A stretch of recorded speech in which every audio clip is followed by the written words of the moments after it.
कल मैंने आपको एक बहुत ही सिंपल आईआईटी मेंस की स्टैंडर्ड पर एक क्वेश्चन दिया था।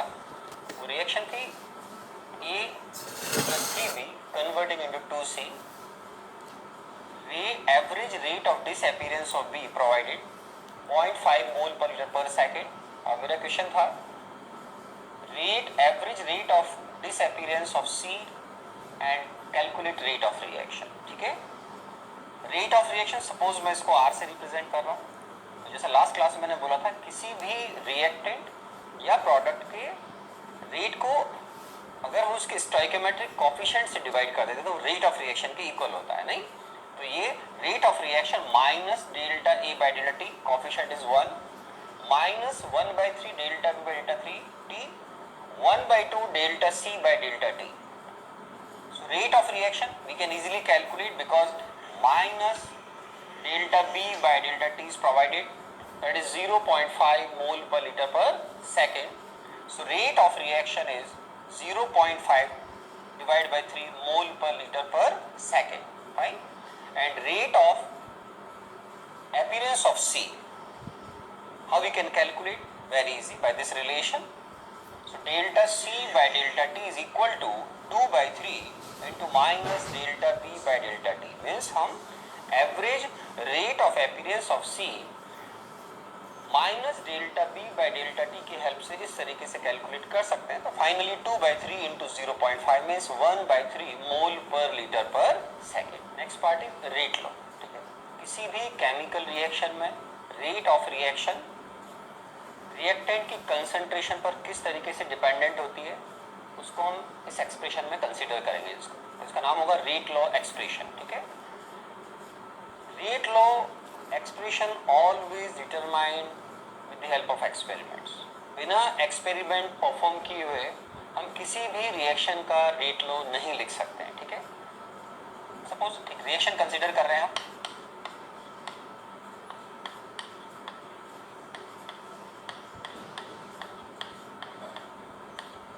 ये गैसियस रिएक्शन है, small A B C stoichiometric coefficient है और आपके ए बी रिएक्टेंट और सी आपका प्रोडक्ट है. तो आप जब इसमें एक्सपेरिमेंट परफॉर्म करेंगे तो उस एक्सपेरिमेंट परफॉर्म करने के बाद आपको मालूम होगा कि रेट ऑफ रिएक्शन किस तरीके से ए और बी की कंसंट्रेशन पर डिपेंड करती है. रेट ऑफ रिएक्शन सपोज मैं इसको आर से रिप्रेजेंट कर रहा हूँ, तो आर इज इक्वल टू के a raised to power x and b raised to power y. ये आपने लिखा है इसमें. ठीक है, ये जो x और y टर्म है ये आपके स्टोइकोमेट्रिक कोफिशिएंट से मैच कर भी सकते हैं और न भी करें. ये डिपेंड करता है किस टाइप की रिएक्शन. इसके बारे में थोड़ी देर में हम डिस्कशन करेंगे. तो टेक्निकली ये जो x और y है इनको हम बोलते हैं partial order.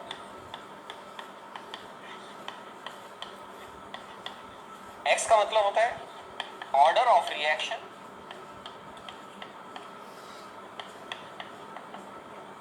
with respect to reactant A. Y is called order of reaction with respect to reactant B.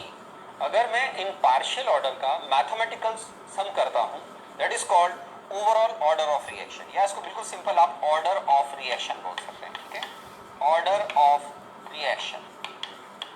Suppose मैं इसको n से रिप्रेजेंट कर रहा हूँ तो ये मैथमेटिकल एडिशन होगा x प्लस वाई का.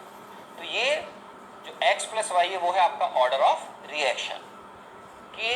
k का टेक्निकल नेम होता है रेट कांस्टेंट और इसको हम वेलोसिटी कांस्टेंट भी बोलते हैं और इसको हम स्पेसिफिक रिएक्शन रेट कांस्टेंट भी बोलते हैं. Right, k is called rate constant or velocity constant or specific reaction rate, or you can write specific reaction rate constant.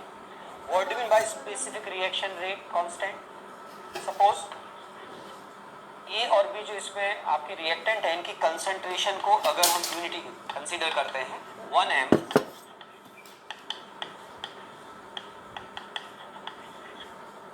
तो इस सिचुएशन में rate of reaction rate constant के equal आएगा.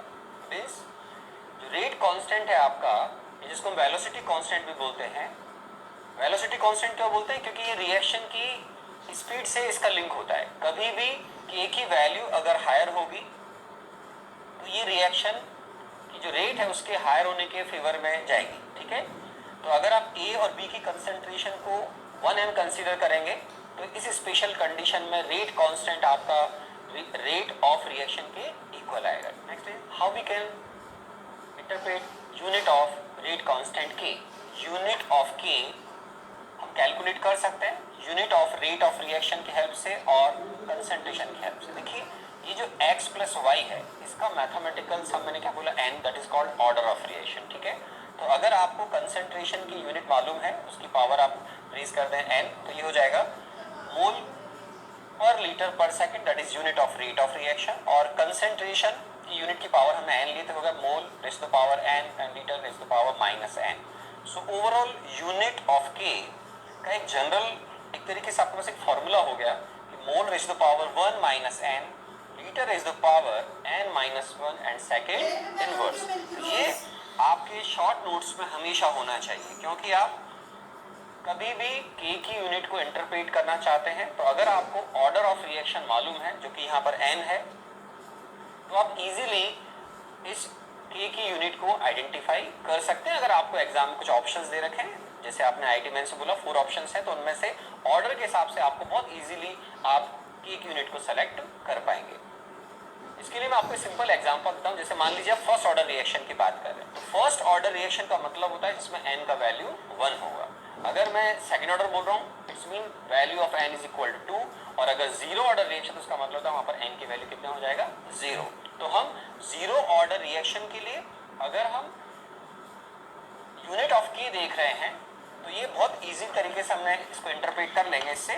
तो for zero order reaction, zero order reaction के लिए unit of K आपका हो जाएगा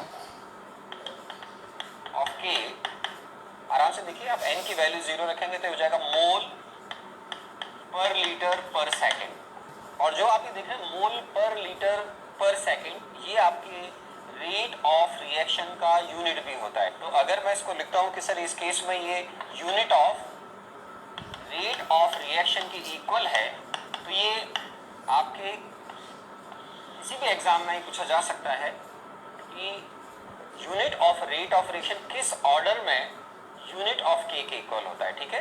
तो ये अपने आप में क्वेश्चन है कि भाई unit of rate of reaction zero order में यूनिट ऑफ K के बराबर जाएगा या ऐसा कभी भी इसको आपसे एग्जाम में पूछा जा सकता है। नेक्स्ट पार्ट, अगर आप फर्स्ट ऑर्डर रिएक्शन पे बात करें तो बहुत ही इजीली आप और फर्स्ट ऑर्डर रिएक्शन के लिए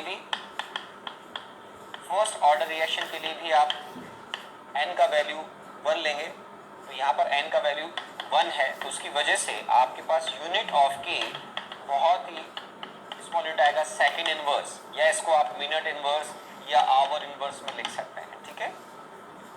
सिमिलरली अगर आप सेकंड ऑर्डर पे जाएंगे तो सेकंड ऑर्डर रिएक्शन में n का वैल्यू कितना हो जाएगा फॉर सेकंड ऑर्डर रिएक्शन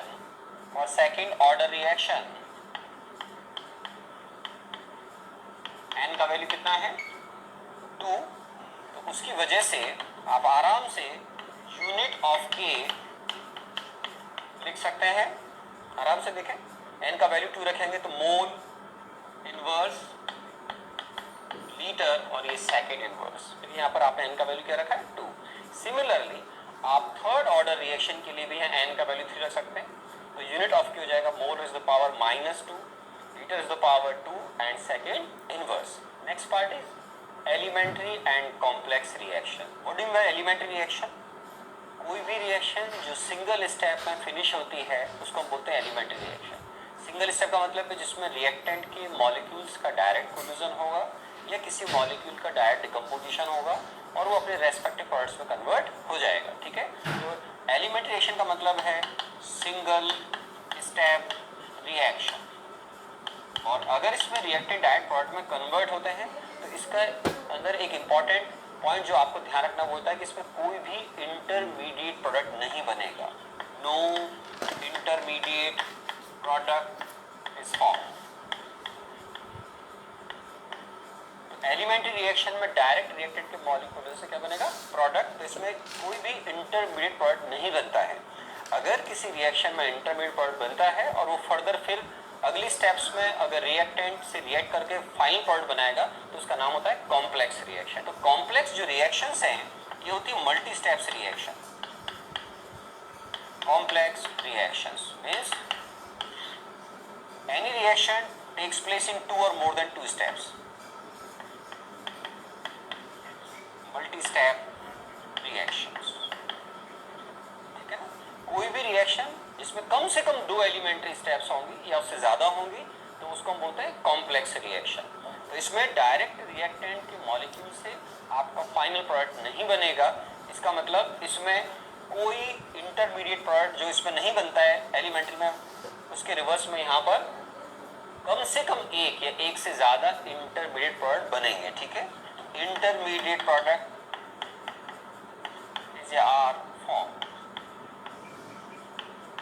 तो ये हमारे लिए दो बहुत इंपॉर्टेंट टाइप्स ऑफ रिएक्शन है कि एलिमेंट्री और कॉम्प्लेक्स रिएक्शन। क्योंकि जब हम रेट लॉ लिखते हैं तो रेट लॉ के अंदर जो स्टोइकोमेट्रिक कोफिशिएंट हैं और जो भी आपने पार्शियल ऑर्डर देखे थे, राइट, ये मैच करेंगे नहीं करेंगे ये इन टाइप्स ऑफ रिएक्शन पर ही डिपेंड करते हैं। आपने 11th क्लास में केमिकल इक्विलिब्रियम में लॉ ऑफ मास एक्शन को स्टडी किया हुआ। अगर मैं उस लॉ ऑफ मास एक्शन को इस इरिवर्सिबल रिएक्शन पर अप्लाई करता हूँ तो rate of reaction is directly proportional to concentration of reactant and raised to the power their respective stoichiometric coefficient। और यहाँ जो proportionality constant होता है वो होता है आपका rate constant।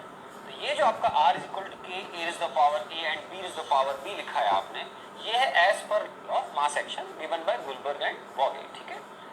अब अगर हम रेट लॉ एक्सप्रेशन जो केमिकल काइनेटिक्स में अभी हमने स्टडी किया है उस पर अगर हम आते हैं तो ये मैंने आपको बोला हमेशा एक्सपेरिमेंट करने के बाद ही मालूम चलता है कि किस तरीके से रेट ऑफ रिएक्शन ए और बी की मोलर कंसंट्रेशन पर डिपेंड करती है। तो रेट लॉ एक्सप्रेशन है आपका rate of reaction R is equal to K A raise the power X and B raise the power Y. मैंने जैसा आपको पहले बोला था एक्स और वाई पार्शियल ऑर्डर है जिनका सम होता है आपका ऑर्डर ऑफ रिएक्शन। तो अगर हम एलिमेंट्री रिएक्शन का डिस्कशन करते हैं तो एलिमेंट्री रिएक्शंस में पार्शियल ऑर्डर का जो सम है वो आपके लॉ ऑफ मास एक्शन जो गुलबर्ग एंड वॉगी ने प्रोवाइड किया था उसमें ए और बी जो कि स्टोइकोमेट्रिक कोफिशिएंट है रिएक्टेंट्स के उनके इक्वल होता है। और x प्लस वाई जब a प्लस बी के इक्वल है तो उसमें भी कंपलसरी कंडीशन है कि x की वैल्यू a के इक्वल और y की वैल्यू b के इक्वल आनी चाहिए। मीन्स किसी भी रिएक्टेंट के रेस्पेक्ट में जो पार्शियल ऑर्डर है वो उस रिएक्टेंट के स्टोइकोमेट्रिक कोफिशिएंट के इक्वल आएगा, ठीक है। ये एलिमेंट्री रिएक्शंस में एक कंपलसरी कंडीशन होती है। इसको बहुत सिंपल वर्ड्स में बोल सकता हूँ कि law of mass action is valid for all elementary reactions. Elementary reactions के बाद कॉम्प्लेक्स रिएक्शंस का अगर हम डिस्कशन करते हैं तो यहाँ पर x प्लस वाई की जो वैल्यू है वो a प्लस बी के इक्वल हो भी सकती है और न भी हो। यहाँ पर जो भी आप सोच सकते हैं कि क्या सर x की वैल्यू लग बाई चांस आपके b के बराबर हो या a की वैल्यू y के बराबर हो या x की वैल्यू a के बराबर हो y की वैल्यू b के बराबर हो। कॉम्प्लेक्स रिएक्शन में कुछ भी हो सकता है, राइट। इसमें दोनों पॉसिबिलिटीज ओपन रहती है। इसका मतलब ये है कि ट्रूली आपको law of mass action complex reaction में अप्लाई नहीं करना चाहिए। अदर वर्ड्स में कॉम्प्लेक्स रिएक्शंस पर आकर आपका लॉ ऑफ मास एक्शन कई केसेस में फेल हो जाता है। Next is order of reaction. जो हमने रिएक्शन कंसीडर किया था इसी के लिए rate law R is equal to K A is the power X B is the power Y.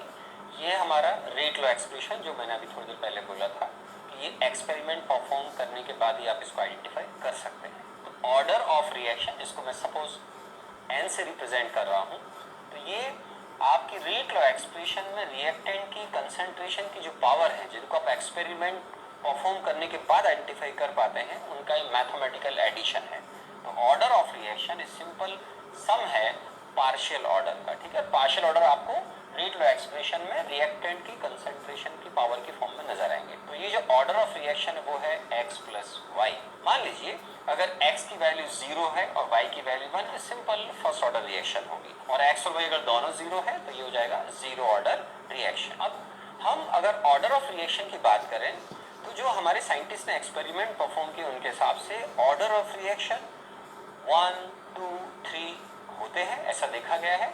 उसके अलावा इनकी वैल्यू फ्रैक्शनल भी हो सकती है means order of reaction may B fractional 1 2 3, in fact 0 भी होती है कई रिएक्शंस में, स्पेशली जब कैटालाइटिक सरफेस पर रिएक्शंस को परफॉर्म करवाते हैं गैसेस रिएक्शंस को, तो उस केसेस में कई रिएक्शन 0 ऑर्डर भी होती हैं। और उसके अलावा ग्रेटर देन 3 ऑर्डर काफ़ी रेयर होते हैं। तो अगर आपसे कभी इन पर डिस्कशन होता है कि ऑर्डर ऑफ रिएक्शन क्या हो सकते हैं, तो order of reaction may be 0 1 2 3 और फ्रैक्शनल, ठीक है ना। Order of reaction greater than 3 right are rare, ये बहुत रेयर है, ठीक है ना। ऑर्डर ऑफ रिएक्शन किसी कॉम्प्लेक्स रिएक्शन में हो सकता है किसी पर्टिकुलर रिएक्टेंट के रेस्पेक्ट में नेगेटिव हो, राइट, लेकिन ओवरऑल ऑर्डर रिएक्शन जो है वो नेगेटिव हो, ऐसे केसेस जनरल ऑब्जर्वेशंस में नहीं आते हैं, ठीक है। तो ऑर्डर ऑफ रिएक्शन की जब हम डिस्कशन कर रहे हैं तो ये इसकी कुछ वैल्यूज हैं जिन पर आपको ध्यान रखना है कि फ्रैक्शनल हो सकते हैं, और जैसा मैंने बोला सब वैल्यूज पॉसिबल हैं। अब इसके बाद अगर हम ऑर्डर ऑफ रिएक्शन की बात करें तो बहुत सिंपल लैंग्वेज में बात कर सकते हैं हम कि order of reaction always determined by experiment, right. आप बिना एक्सपेरिमेंट करे ऑर्डर नहीं आइडेंटिफाई कर सकते, ऑर्डर आइडेंटिफाई नहीं होगा तो ऑब्वियसली रेट लो नहीं मालूम होगा, ठीक है। तो ये जो ऑर्डर ऑफ रिएक्शन है वो आपका एक्सपेरिमेंट परफॉर्म होने के बाद ही इंटरप्रेट किया जाता है। तो ये हो गया हमारा ऑर्डर ऑफ रिएक्शन। अब ये जो ऑर्डर ऑफ रिएक्शन है ये अगर आप किसी भी रिएक्शन की कंडीशंस को चेंज करते हैं, सपोज आपने उसकी टेम्परेचर को चेंज किया, प्रेशर को चेंज किया, तो आपके माइंड में क्वेश्चन आ सकता है कि क्या sir order of reaction change हो जाएगा? तो ऑर्डर ऑफ रिएक्शन में चेंज विद रिएक्शन कंडीशन, हम बिना एक्सपेरिमेंट करे इसका आंसर नहीं कर सकते हैं, राइट। कोई रिएक्शन सपोज करें 300 केल्विन परफॉर्म हो रही है, आपने उस रिएक्शन का टेम्परेचर इंक्रीज करके 400 केल्विन कर दिया, तो अगर आप मुझसे डिमांड करेंगे सर इसका ऑर्डर क्या होगा, तो हम बिना एक्सपेरिमेंट करे इसको आइडेंटिफाई नहीं कर सकते हैं, ठीक है। इसमें एक सिंपल एग्जांपल देता हूँ आपको कि जैसे आपने HI के डिकम्पोजिशन को सुना हुआ है, देखा हुआ है, तो ये एक डिकम्पोजिशन हो रहा है, गैसेस रिएक्शन है 2HI converting into H2 plus I। इसको अगर आप इस पर्टिकुलर रिएक्शन को अगर गोल्ड की surface converting into H2 plus I, इसको अगर आप इस पर्टिकुलर रिएक्शन को अगर गोल्ड की सरफेस पर जो कि कैटालाइटिक सरफेस होती है उस पर अगर परफॉर्म करते हैं तो एक्सपेरिमेंट के हिसाब से ये एक जीरो ऑर्डर रिएक्शन होती है। जीरो ऑर्डर रिएक्शन का मतलब होता है rate of reaction does not depend on concentration of reactant. ये आपको इसका मीनिंग समझना होता है किसका, जीरो ऑर्डर रिएक्शन का, ठीक है। जनरल मीनिंग यही माना जाएगा। इसमें आप मैथमेटिक्स के हिसाब से ज़्यादा ना सोचें कि n की value suppose x plus Y और x की वैल्यू 1 हो, y की वैल्यू -1 सर 1 -1 भी 0 आ जाएगा।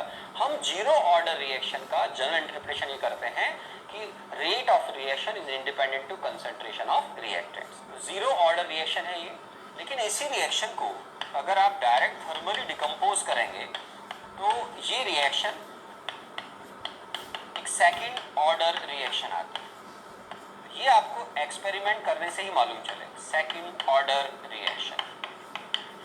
इसीलिए हम बोलते हैं कि ऑर्डर ऑफ रिएक्शन में change with reaction conditions. Next term is molecularity of reaction, ठीक है।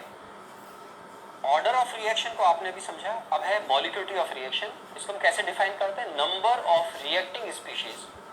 ये species may be atoms, may be molecules, may be ions, in fact may be free radicals also, right, participate in an elementary step और reaction. इसको मैं simple language बोलता हूँ, अगर कोई भी एलिमेंट्री रिएक्शन है तो सिंगल स्टेप में फिनिश हो जाएगी, तो उसके जो स्टोइकोमेट्रिक कोफिशिएंट है रिएक्टेंट के उनका सम रिएक्शन के ऑर्डर के बराबर होगा।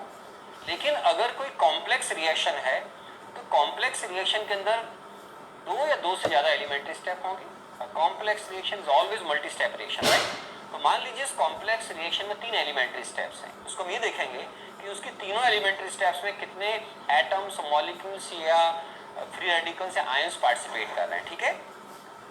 तो एलिमेंट्री रिएक्शंस के लिए तो आप डायरेक्ट डिफाइन कर देंगे, लेकिन अगर कॉम्प्लेक्स रिएक्शन है तो केवल आप उसकी एलिमेंट्री स्टेप या एलिमेंट्री स्टेप्स के लिए अलग अलग मॉलिक्यूलिटी ऑफ रिएक्शन टर्म को डिफाइन करते हैं।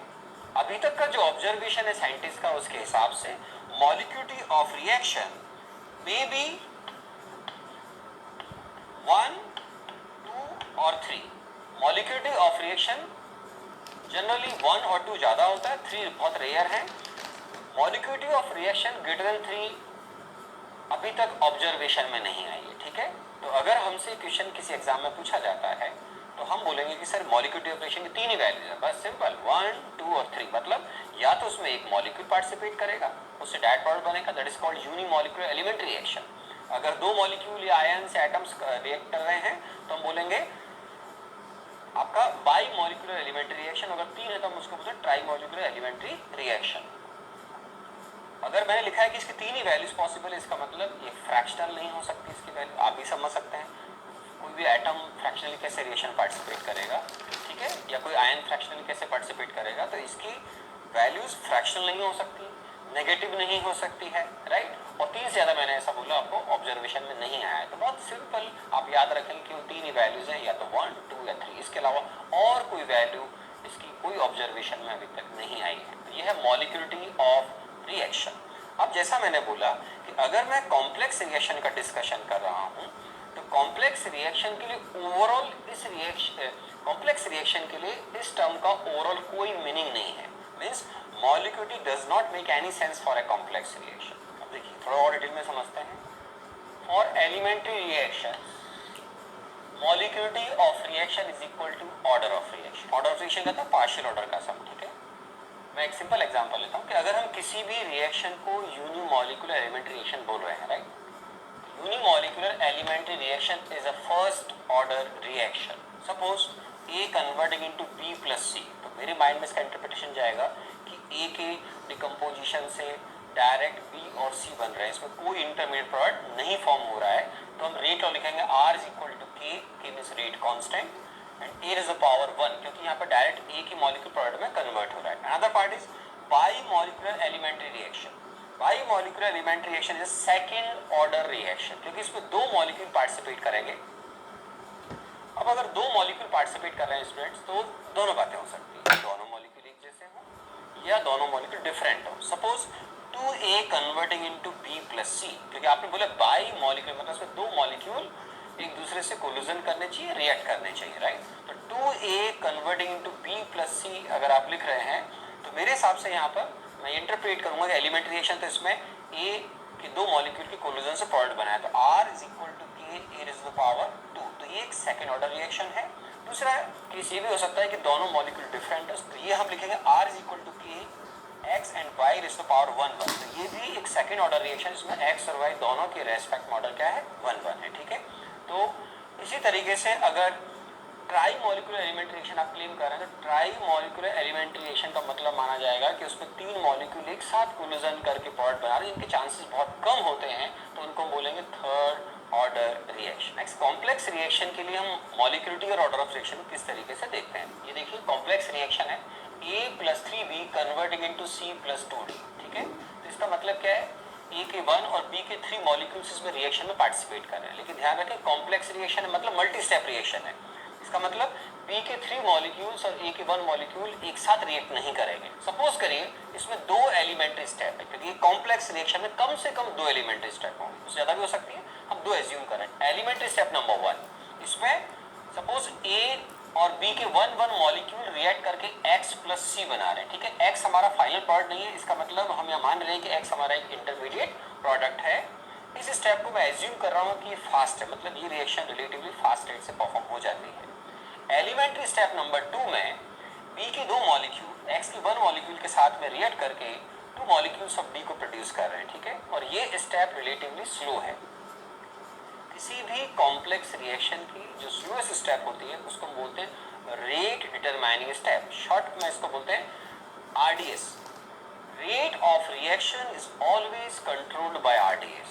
किसी भी रिएक्शन को या किसी भी रिएक्शन की रेट को RDS कंट्रोल करता है. ठीक है, तो एलिमेंट्री स्टेप नंबर 1 2 में हमने जो केस कंसीडर किया है इसके ओवरऑल रिएक्शन दोनों स्टेप का अगर हम सम कर रहे हैं तो ये a plus 3b converting into c plus 2d आ गया. मतलब x एक इंटरमीडिएट प्रोडक्ट था जो एलिमेंट्री स्टेप नंबर 1 में प्रोड्यूस हुआ और सेकेंड स्टेप में वो कंज्यूम हो गया, ठीक है। तो एलिमेंट्री स्टेप इसमें दो है।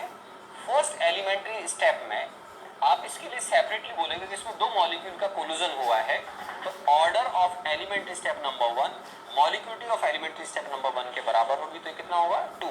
हमेशा ध्यान रखें जब एलिमेंट्री स्टेप या रिएक्शन वर्ड यूज कर रहे हैं तो वहां सीधा सीधा order of reaction molecularity of reaction के इक्वल आएगा। एलिमेंट्री स्टेप नंबर 2 में बी के 2 मॉलिक्यूल्स जब एक्स के 1 मॉलिक्यूल से रिएक्ट करके डी के 2 मॉलिक्यूल्स प्रोड्यूस कर रहे हैं, तो यहाँ देखिए 3 मॉलिक्यूल्स के कोलिजन से डी प्रोड्यूस हो रहा है, तो order of elementary step number 3 वो पार्शियल ऑर्डर के सम के इक्वल आएगा, 2 + 1 3, या आप सिंपल लैंग्वेज बोलिए कितने मॉलिक्यूल इसमें पार्टिसिपेट कर रहे हैं, 2 + 1 3।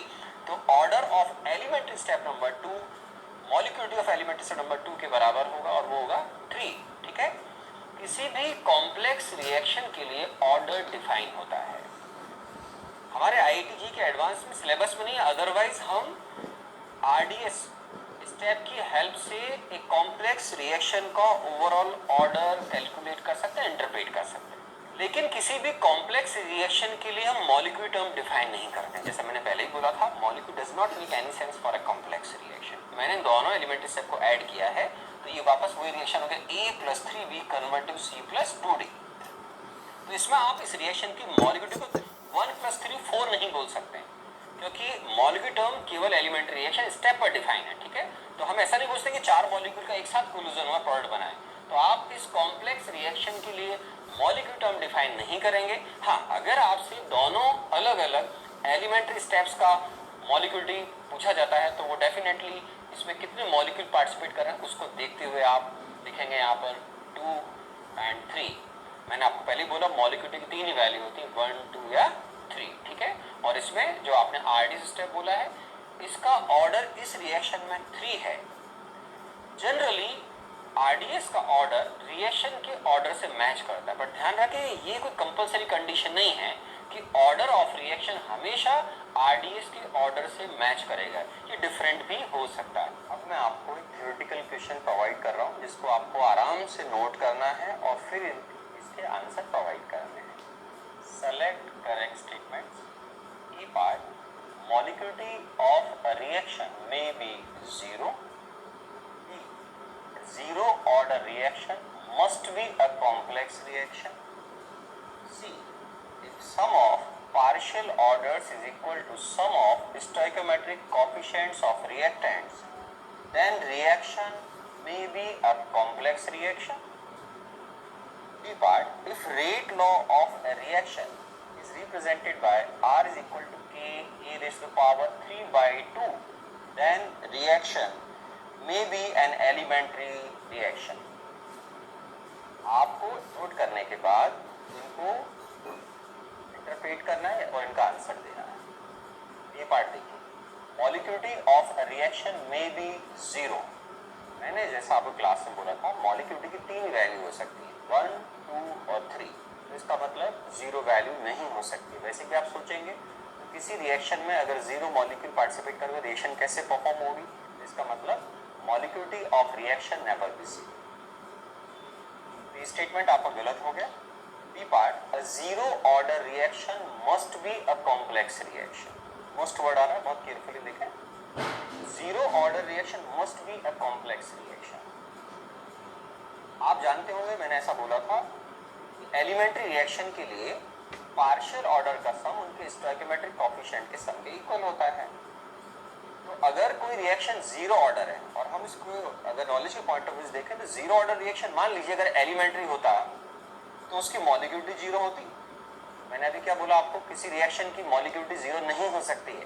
तो इसका मतलब ये एलिमेंट्री रिएक्शन के लिए जब हम बात करते हैं तो उसके लिए एलिमेंट्री रिएक्शन के लिए मॉलिक्यूलिटी ऑफ रिएक्शन 0 नहीं हो सकती है। तो इसका मतलब 0 order reaction definitely complex reaction होगा, क्योंकि मैंने भी आपको बोला कि एलिमेंट्री अगर होगा तो उसका ऑर्डर और मॉलिक्यूलिटी बराबर होगा। तो 0 ऑर्डर रिएक्शन की अगर मॉलिक्यूलिटी और रिएक्शन का बराबर करेंगे 0, तो वो एलिमेंट्री रिएक्शन में 0 वैल्यू पॉसिबल न होने की वजह से 0 ऑर्डर रिएक्शन मस्ट बी ए कॉम्प्लेक्स रिएक्शन। ये स्टेटमेंट सही जाएगा। और इन अदर वर्ड्स हम बोल सकते हैं कि जितनी भी 0 ऑर्डर रिएक्शन है वो सब कॉम्प्लेक्स रिएक्शन होती है। पार्ट जो मैंने आपको बोला था अभी, if sum of partial orders is equal to sum of stoichiometric coefficients of reactant, then reaction may be a complex reaction. May be must नहीं लिखा है, तो मैंने आपको जैसे सिखाया था उसके हिसाब से ऐसा एलिमेंट्री रिएक्शन में डेफिनेटली होता है और कॉम्प्लेक्स रिएक्शन में ये पॉसिबल है, पॉसिबल है, दोनों ही पॉसिबिलिटी होती है। जैसा मैंने क्लास में बोला था आपको, स्टोइकोमेट्रिक कोएफिशिएंट का सम आपके पार्शियल ऑर्डर के सम के इक्वल हो भी सकता है, न भी हो, इसमें कॉम्प्लेक्स रिएक्शन में, तो ये स्टेटमेंट करेक्ट हो जाता है। डी ऑप्शन है, if rate law of reaction R is equal to K A raise the power 3/2, 3/2 means 1.5 value हो गए, तो ये जो वैल्यू है फ्रैक्शनल वैल्यू, उसके हिसाब से अब यहाँ लिखा हुआ statement then reaction may be an elementary reaction, statement गलत हो गया। क्यों? क्योंकि एलिमेंट्री रिएक्शन अगर होगा तो उसका ऑर्डर मॉलिक्यूलिटी के बराबर होगा, इस रिएक्शन का ऑर्डर 3/2 है, तो इसकी मॉलिक्यूलिटी 3/2, क्योंकि मैंने आपको बोला मॉलिक्यूलिटी 3/2 नहीं होती है, तो इसका मतलब ये रिएक्शन एलिमेंट्री नहीं हो सकती है। दूसरे शब्दों में R is equal to K A raise the power 3/2 definitely complex reaction होगी।